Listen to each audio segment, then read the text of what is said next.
Good evening to all pro wrestling fans of all shapes and sizes from all around the world. Welcome to another Pro Wrestling Talk video brought to you by Blitzball Champ Gaming here on the Yuta the Tube. I'm your host, Blitzball Champ Jason Ingram. So, the aftermath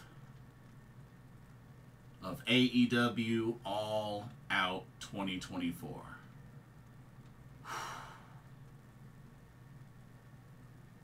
Whew. Yeah, this was a rather crazy pay-per-view. Well, at least there was a good amount of craziness in this pay-per-view. But we're going to talk about it. Yeah, we're definitely going to talk about it. So, this video will be my review of AEW All Out 2024, which took place Saturday, September 7th, at the Now Arena in technically Hoffman Estates, Illinois, which is pretty much Chicago, Illinois. But had 12 matches. Ended up with 12 matches, so they added a barrage of pre-show matches, four pre-show matches. So let's go ahead and let's jump right on into the action. First, with the pre-show, the All Out 0 Hour. Check it out. Okay. So these were our 4 matches. Gonna start from right over here. Opening up the pre-show was a tag team match of the Acclaimed, which was Anthony Bowens, Max Caster, taking on the Iron Savages of Bronson and Boulder.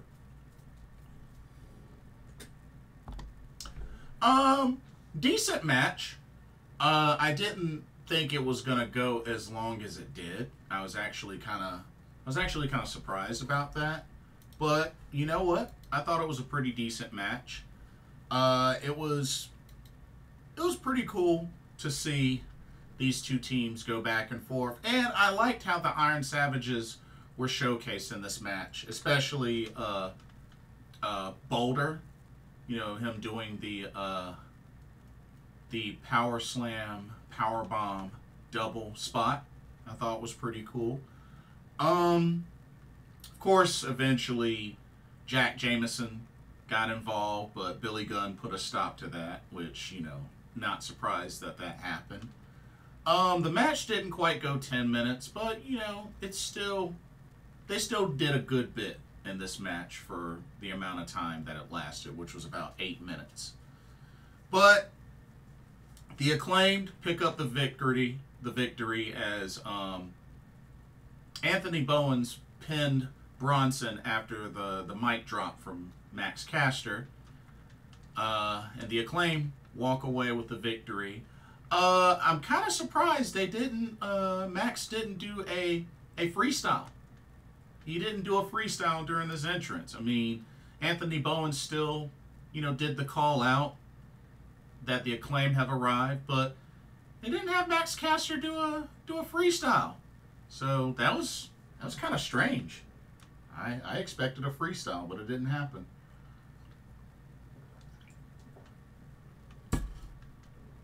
Oh well. Anyway, let's keep it going with our next match. Alright, we're going to move it all the way to the middle here, lower middle, as the next match was a trios match. We had the trio of Dustin, Rhodes, Hologram, and Sammy Guevara, and they took on the Premier Athletes, which was Tony Nese, Daivari, and Josh the Goods Woods. Once again, pretty decent match. A good amount of high flying, especially from Hologram, Dustin Rhodes, and Sammy Guevara. You know, Dustin Rhodes did a little something. But I thought this was a pretty good trios match. Hologram has definitely been on a tear since coming to AEW, and he's been undefeated so far. If I remember correctly, he's been undefeated so far. So, it was really cool to see him get showcased. But, of course, Smart Mark Sterling would eventually get involved, and he would he would pay the price for it. Of course, he got hit with a crossroads. So, saw a crossroads from Dustin Rhodes. I thought that was pretty cool. But when it all came down to it, Dustin Rhodes got the pin on Josh the Goods Woods after hitting the final reckoning on him. And Dustin Rhodes, Sammy Guevara, Hologram pick up the victory in this trios match. Once again, another victory for Hologram. So, and I think this was his first trios match in AEW. But yeah, so, but pretty decent match. Pretty decent match. Alrighty, let's go to our third pre-show match. Alright, we're going to go right over in this area. The trios action continues. There's actually, there were 2 trios matches, and then there was a 3-way trios matches, so a lot of trios. But in this trios match, we had the Dark Order, made up of Evil Uno, Alex Reynolds, and John Silver, taking on the Bang Bang Gang, made up of Juice Robinson, Austin, Gunn, and Colten Gunn. This was the shortest of the pre-show matches, so that in itself was kind of a bummer. But at the same time, it was good to see the Bang Bang Gang compete, and it looks like they're more so faces now, or at least in this matchup. But overall, it was pretty good. I definitely liked the energy, the high energy from Austin and Colten Gunn in this match. It was actually pretty entertaining to see. But Juice Robinson, Juice Robinson definitely looked great in this match, and he ended up getting the finish for this match as he did the fake out on Evil Uno and then hit the Juices loose and then put him away, pinned him for the 1-2-3. And Juice Robinson picking up the victory for the Bang Bang Gang over the Dark Order. So, I'm sure they're going to continue to work their way back into the AEW Trios Championship division. But, short match, but it was alright. Just wish it could have been longer. And then for the final 0-hour pre-show match, feast your eyes to the top here. We had a 3-way, a triple threat trios match.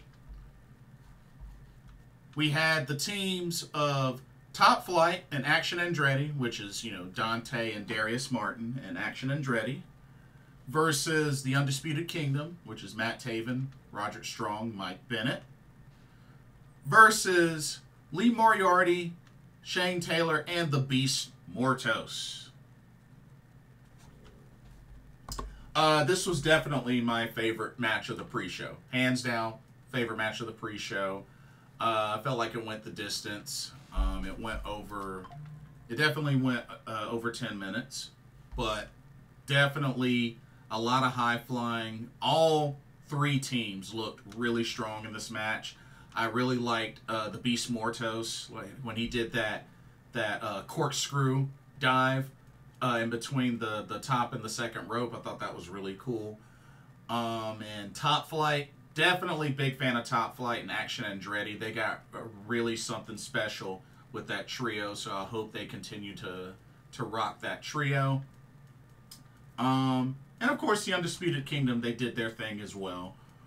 Honestly, either of the three teams could have won. It was good to see Shane Taylor back. Apparently, he had been missing some time due to, I believe, a separated shoulder or something like that. So it was good to see. It was good to see Big Shane Taylor back.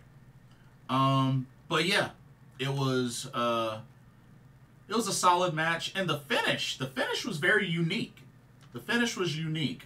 Roderick Strong hit that jumping knee strike while the Beast Mortos had Action Andretti up for a powerbomb. Got hit with a knee strike, ended up dropping Action Andretti onto his own knee. So it was pretty much a chain effect. And then Roderick Strong just pinned Action Andretti for the 1-2-3 to pick up the victory.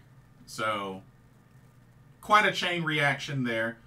But Undisputed Kingdom literally escape with the victory in this match. But yeah, it was definitely my favorite match of the pre-show, hands down. Hands down, best match of the pre-show. Okay, before we jump into the main card, here's a quick word on the sponsor for this video, Game Beauty. Check them out. As you continue to enjoy content here at Blitzball Champ Gaming, be sure you take a moment to check out Game Beauty. Beauty inspired by gaming. Game Beauty brings to you video game related makeup and cosmetic products. You have products such as eyeshadow palettes, elemental pearl highlighters, eyeshadow brushes, liquid eyeliner pens by Darius, and even non-makeup products like graphic tees. They even have special collaboration makeup kits, such as this Persona 5 Heat Wave Brush Single, Metaverse Bundle, and even a Phantom Thieves limited edition makeup collection.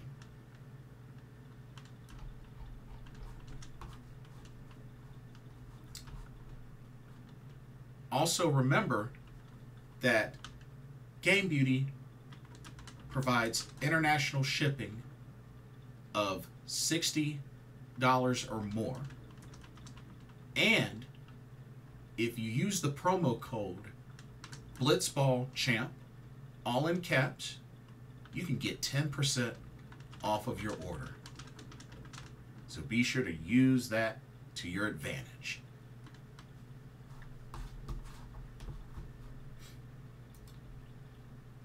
Now, back to your regularly scheduled video.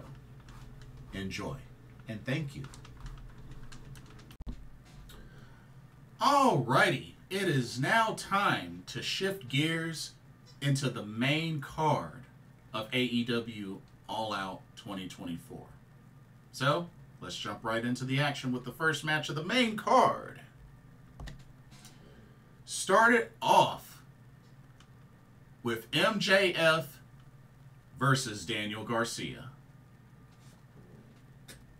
Now, of course, starting off, Daniel Garcia with the preemptive strike, preemptive attack on MJF before the bell.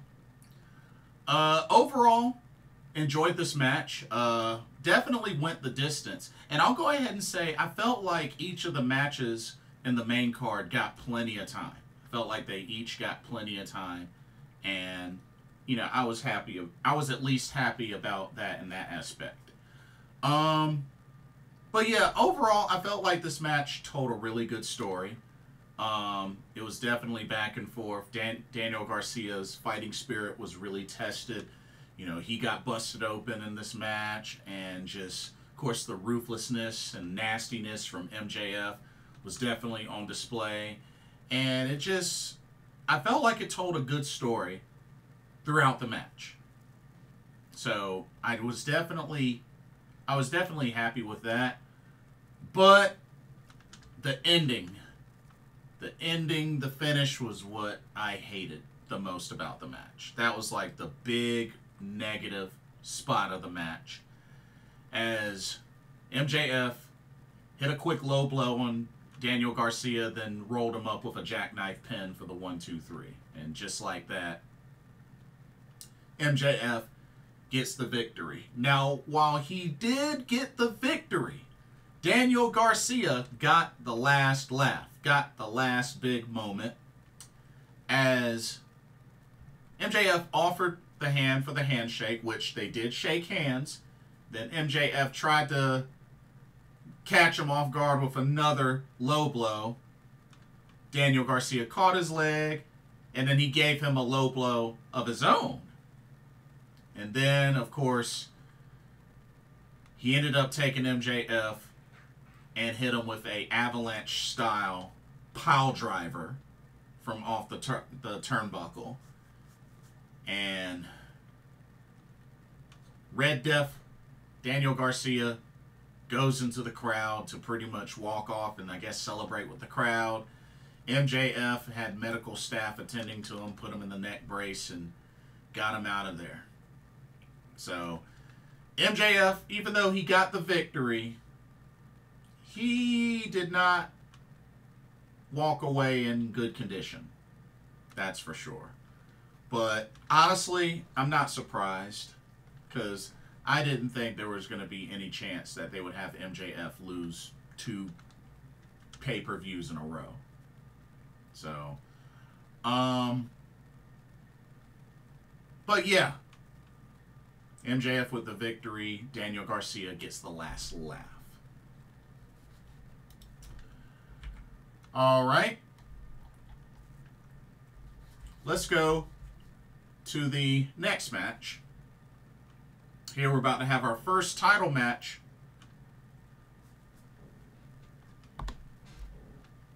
Okay. We have the AEW World Tag Team Championships on the line. As the champs, the Young Bucks, of course, Matt and Nick Jackson. And they defended the titles against the Blackpool Combat Club's Claudio Castagnoli and Wheeler Yuta.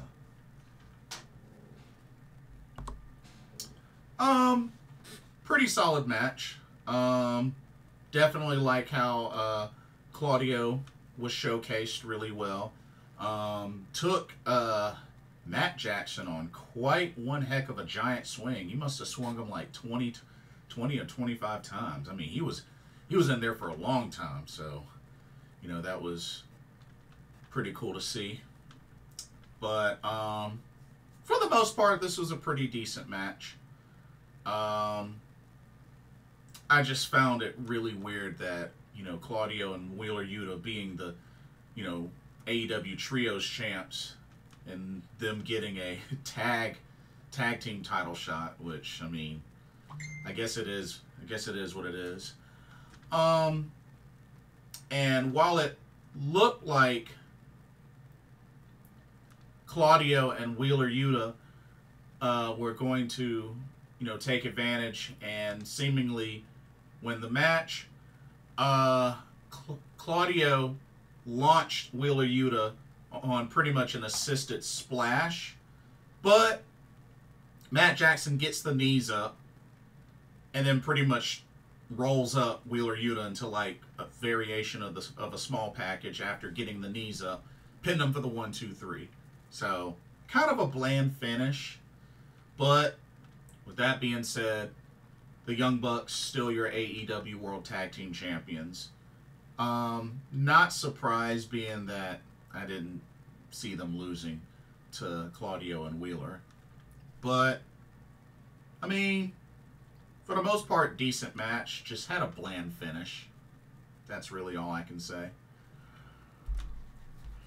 All right.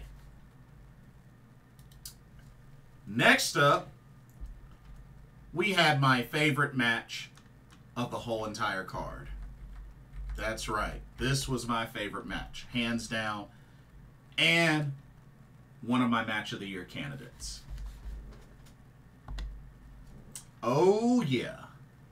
Next up, we had the AEW International Championship on the line as the champion, Will Ospreay, defended against Pac, who is the other AEW World Trios champ with Claudio and Wheeler Yuta. This match was awesome from start to finish. I mean, the match went 20 minutes. It could have gone longer. Definitely could have gone longer. But it at least went 20 minutes. And I can be happy with that. Especially being that these two haven't faced each other in a long time. They definitely delivered. Definitely delivered. And I was just really happy to see just the back and forth of this match. I mean, counter after counter, kick out after kick out. Like, these two delivered a high flyer spectacle, hard hitting spectacle. I mean, it was amazing. Like I said, I put this one up on my 2024 list of Match of the Year candidates, hands down. And not to mention, shoot, taking a Poison Rana on the ring apron, that's, man, it's crazy. It's really, really crazy. But a lot of great spots in this match, and just these two showcasing their agility and just their overall skills was just an amazing sight to see. But when it came down to it, Will Ospreay picked up the victory, pinning Pac after a Styles Clash Hidden Blade combo. Yeah, that was quite a combo to put away Pac. And that was like his third Hidden Blade. Like, he hit at least 3 Hidden Blades in that match. It was crazy. But yeah, it was a phenomenal match. There was a little backstage altercation, so to speak, between Will Ospreay and Ricochet, which I think it's safe to say that's a match we can look forward to down the road. Might not be immediately, but it's definitely coming. Because Will Ospreay and Ricochet have history. And heck, Ricochet and Pac have history as well. Like, it's so much you can do with that. So much you can do with that. So I'm definitely looking forward to when that happens. But excellent match. Kudos to Pac. Kudos to Will Ospreay. Match of the Year candidate. Hands down. I loved it. All right. Let's go to our next match. All righty. Time for the ladies to go at it, as we had ourselves a Chicago street fight between former best friends Willow Nightingale and Chris Statlander. Overall, awesome match. I felt like it told a great story, with just a lot of heat and build up between these two. And of course, this was the chosen stipulation from Willow. But this definitely told a great story. Both these ladies tore each other apart. And I have to say, the fluorescent light tube spot, did not see that one coming. Totally did not see that one coming. So that was a nice little surprise there. Busted open Chris Statlander a little bit. We saw the thumbtacks be involved, which Chris Statlander missed an axe kick and landed in a split on the thumbtacks. That was a pretty unique spot. That was a pretty unique spot. But you know, Stokely Hathaway accompanied Chris Statlander and, you know, helped out when he could. But overall, this was a very enjoyable match, seeing both these ladies, former friends, duke it out. No rules, no disqualifications, anything goes. Like this was definitely enjoyable to watch. We saw the dog collar, the chain, dog collar chain used in this match, and it would ultimately be the deciding factor as Chris Statlander was able to submit Willow Nightingale, choking her with that dog collar chain to get the victory. So Chris Statlander getting some revenge there, but she wins the Chicago Street Fight. So, you know, big win for her. Definitely big win for her. I don't think it's over between these two. I don't. I think they'll probably run it back one more time. That's what I'm thinking. I don't know. We'll see. But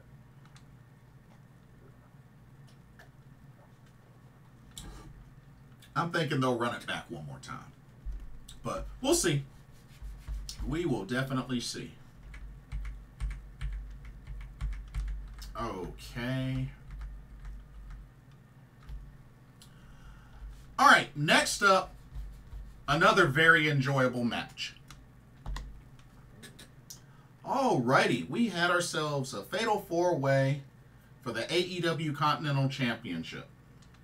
As the champion, the Rainmaker, Kazuchika Okada, defended against the ROH World Champion, Mark Briscoe, Orange Cassidy, and Konosuke Takeshita. This was a very exciting match. I felt like all four competitors were showcased really well.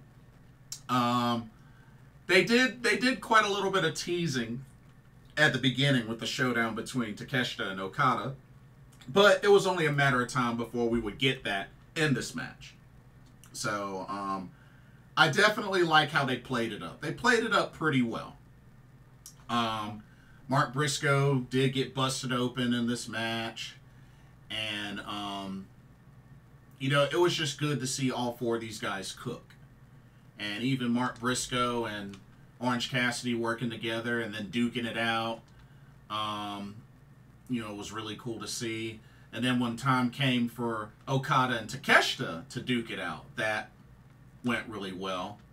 But just all four of these guys did a great job. Definitely did a great job. And I honestly thought Takeshita was about to finally win his first championship. He came so close. Oh, so close, man. I was pulling for him. I was really, really pulling for him.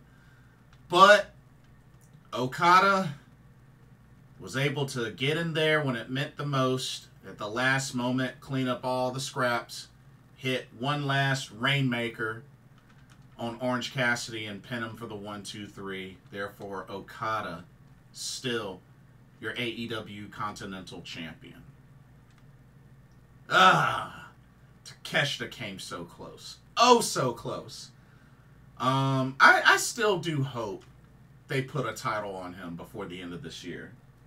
Like, if they don't put a title on him before the end of this year, I'm gonna really, really doubt Tony Khan and AEW, like, really taking this guy seriously.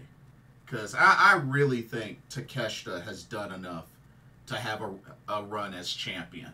Whether it be TNT, you know, Continental, International, even the World title. Just something. I mean, he hasn't even won a tag title. Like, he should be champion before the end of this year. In all honesty, I really think he deserves to be champion before the end of this year. But we'll see what happens. We will definitely see what happens. All right. Let's go to our next match. We got another title match. This time it's back to the ladies. Alrighty, this is actually a rematch from not too long ago. The TBS Championship on the line as Mercedes Moné, the champion, defended against Hikaru Shida. Only difference this time, Camille was banned from ringside. So, with this match, I thought it was pretty decent. And then as it was getting close to the end of the match, it just really just fell out of place. Like, it was crazy. Mercedes got hit with not one, not two, but 3 katanas from Shida. And ended up kicking out at 1. I don't know what they were trying to do. I don't know if it was like a timing thing or if there was even supposed to be 3 katanas. I don't know what the heck was going on. And it looked like Mercedes' wig was starting to fall off and whatnot. But just that sequence looked weird. That sequence looked really weird. Especially, I mean, the katana is one of Shida's finishers. And she hit 3 on Mercedes and she kicked out at 1. That right there already didn't look right. And then, really hated how this one ended as Shida, once again, moment of weakness. Had the opportunity, I guess, to use the kendo stick, which I do understand it would have resulted in a DQ. But it's like I've been saying, Shida needs to go heel. She needs to go heel. Even if it was after the match, she needs to go heel. Like, I don't know what they're waiting for. I don't know. You can see it in her promos. Heelish. Like, what are y'all waiting for? What are y'all waiting for? Like, pull the trigger. Turn Shida heel. I don't know what they're waiting on, but Mercedes took advantage of a moment of weakness from Hikaru Shida, hit her with a chop block, and then hit the Moneymaker, and then pinned her for the 1, 2, 3, which more and more, Mercedes might want to do a different move than the Moneymaker. I mean, I get that it's pretty much a gory bomb, but to the side. But she has not really executed this move well. And to be honest, she didn't even execute this move well the first time back in Japan when she debuted and hit Kairi Sane with it. She botched that. So honestly, she might want to change to a different finisher. Or just use the bank statement. You know? But I think may want to change the finisher because it's not working. It's not working. I mean, I didn't think it was that great ever since the first initial botch of it when she used it on Kairi Sane back in Japan. So yeah. Match was pretty good, but the ending really just ruined like what was at one point a decent match. But, you know, that last half to the end just really made it worse. Really made it worse. And even though Camille didn't interfere, because, I mean, she was banned from ringside, of course, she came out after the match, celebrated with Mercedes. But, y'all, Tony Khan, bro, it's time to pull the trigger. Turn Shida heel. Turn Shida heel. There's no point in keeping her like this, you know, this baby face this whole entire time. It's time to turn her heel. You know, they even teased it at one point when it came to the Outcasts, but, you know, of course, that was a swerve. I think it's time to pull the trigger. It's been long enough.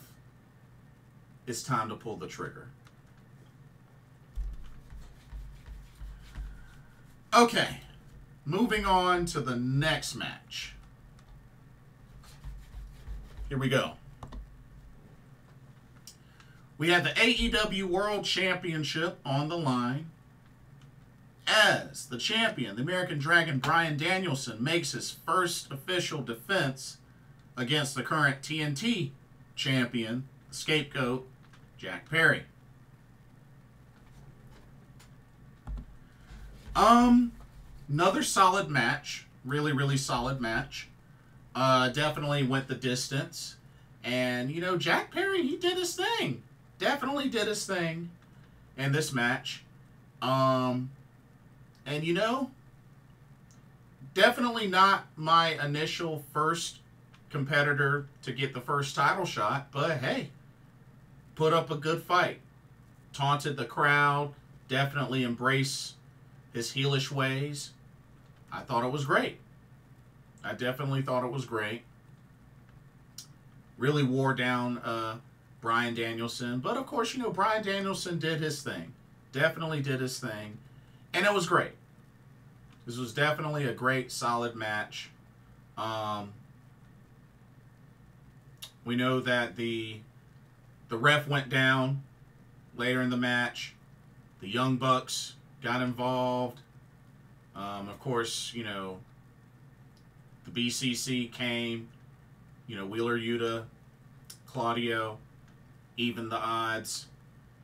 And then it just really came down to the finish, where Jack Perry had already taken a few Busaiku knees, and he finally got his head stomped in, although Jack Perry did the same thing to him first.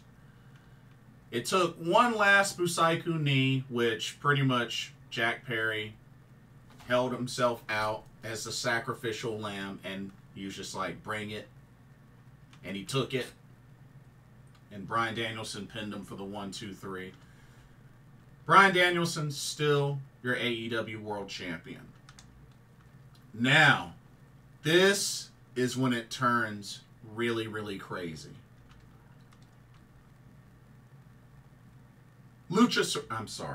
Kill Switch shows up and pretty much attacks Bryan Danielson.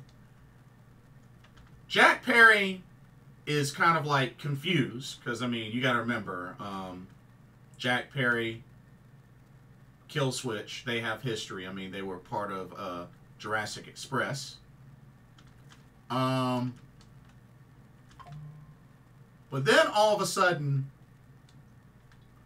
Christian Cage comes out. And of course, you know, he won an opportunity for a title shot, the AEW World title shot, anytime. He pretty much calls a shot. So he and the rest of the patriarchy come down to the ring looking to cash in, which y'all already know with all the smack that I've said about Money in the Bank and cash-ins. Y'all know I hate cash-ins. I can't stand them. I think they're stupid. I think the whole concept is stupid. Christian Cage, the patriarchy came down, and while it looked like he was going to get in the ring, all of a sudden Jon Moxley shows up, and the rest of the BCC, Blackpool Combat Club, you know, Wheeler Yuta, Claudio Castagnoli, and also Pac show up as well to pretty much prevent Christian Cage from cashing in, from any of the patriarchy getting in the ring to attack Bryan Danielson. So they show up, they do their part, they protect their champion. Then they get in the ring, they celebrate with him. Moxley gives him a hug, kisses his forehead. They all raise hands together. And then the unthinkable happens. Claudio lays out Bryan Danielson, drops him to both his knees after hitting him with a European uppercut. And then Jon Moxley takes a plastic bag and puts it around the head of Bryan Danielson to pretty much attempt to suffocate him. And Pac is holding back Wheeler Yuta from intervening to stop the attack. Marina Shafir comes in to lay out anybody else that tries to get in the way. And pretty much Wheeler Yuta's just forced to watch, seeing Bryan Danielson pretty much be suffocated, head inside that plastic bag. And then they left him there. Wheeler Yuta and the medical staff tended to Bryan Danielson, you know, try to give him oxygen. And then Moxley, Pac, Marina, Claudio just leave them there, and they just walk out of the ring, through the crowd, out of the arena. So yeah, pretty much yeah, we pretty much just watched an attempted murder, like, after a match, after a pro wrestling match. Did that really just happen? That totally just happened. There's going to be a lot of questions to ask. A whole lot of questions to ask. And it's just, the timing of this is just, it's really weird. Especially with who were involved in the attack. I mean, Claudio, Moxley, Pac, you know, kept Wheeler Yuta at bay. And you got to remember, you know, Pac, Wheeler Yuta, and Claudio, they're the AEW World Trios champs.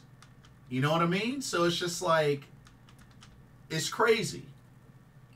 And I had a feeling that something was going to happen, because when they raised hands together, Mox, you know, wasn't involved in that.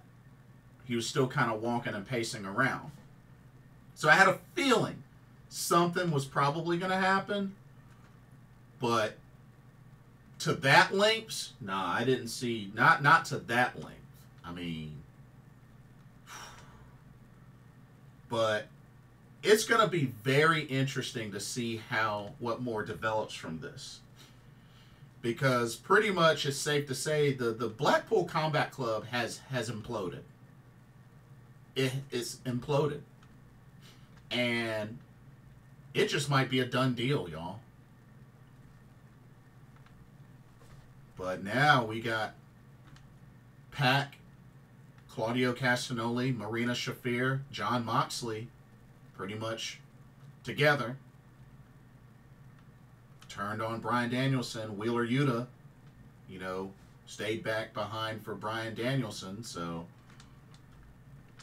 yeah. Wild. A wild post-match sequence. Ooh. It was tough to watch. It was tough to watch. Okay. And then the main event of AEW All Out 2024 came down to an unsanctioned lights out steel cage match between Hangman Adam Page and Swerve Strickland. Now, of course, you know, the attack started. The action started before the cage even was lowered down. It was even so crazy to the point where both competitors tried to hold each other's heads as the cage was lowering to try to get each other's head caught in the cage as it was lowering. So that was pretty crazy. But Prince Nana sent them both in. And these two just went to town, brutalizing each other. I mean, we saw quite a lot. Staple gun, a cinder block, you know, tables, ladders. I mean, barbed wire, or not ladders, but barbed wire, chair shot. Like, these two brutalized each other. House call here, dead eye there. It was just back and forth. This match was insane, and it went over 30 minutes as well. But this was another one that had a lot of craziness, including a very crazy finish. An insanely crazy finish. Hangman Adam Page was trying to get Swerve to beg for mercy. He would not do it. Last thing he ended up doing was laughing before slumping to the mat. Which, of course, he was busted open. Hangman Adam Page was busted open. They were both brutalized. And then this crazy ending, which Hangman Adam Page removed Swerve's grill from his mouth, took out a syringe, stuck it in his mouth, pretty much stuck him. I don't know if this was like lidocaine, novocaine, or something, but apparently stuck him with the syringe.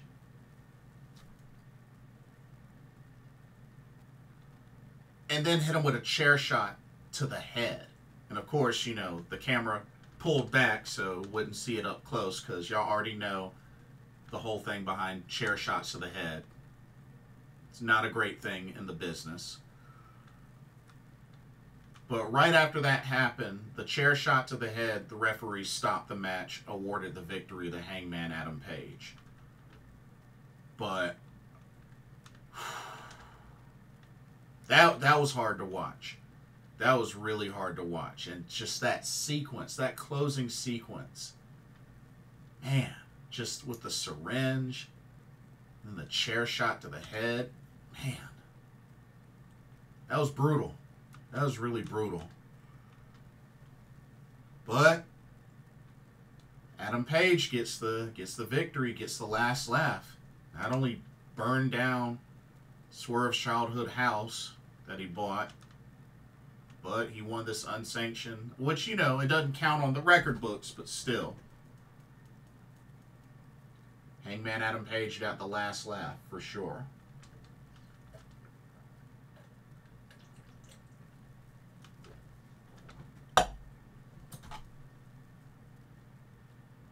This pay-per-view was wild. Had a good number of high moments. A few low moments and a few really odd, crazy, insane moments. Like I said, Ospreay versus Pac, match of the year candidate, hands down. Yeah, the Blackpool Combat Club turning on Bryan Danielson, that was crazy. The finish to the main event was crazy. So, yeah, it'll be interesting to see how these next couple of weeks of Dynamite and Collision and Rampage go as they build up to their next pay-per-view, which I believe is Wrestle Dream, which that is October 12th, and that'll be in the Tacoma Dome of Tacoma, Washington. Oh, they may do something with Swerve, because he'll be back home. He'll be back home for that, so they may book something for Swerve. But yeah, that's the next big pay-per-view for AEW, Wrestle Dream 2024, October 12th. So we'll see how they build up storylines and such to that. But whew, it's crazy, really crazy. But that'll do it for this video. Don't forget to check out Game Beauty, and let me know what y'all thought about AEW All Out 2024. Did you like this pay-per-view? Did you like it better than All In? Let me know your thoughts. Were your predictions correct? I want to hear from you. And don't forget to like, comment, and subscribe, and hit that notification bell while you're at it. Thank you so much for watching, and I hope y'all enjoyed this video.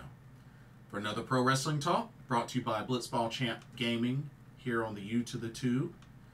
My name is Blitzball Champ Jason Ingram, Hope everybody continues to have a blessed weekend, and I will see y'all in the next video and or live stream. Peace. Later.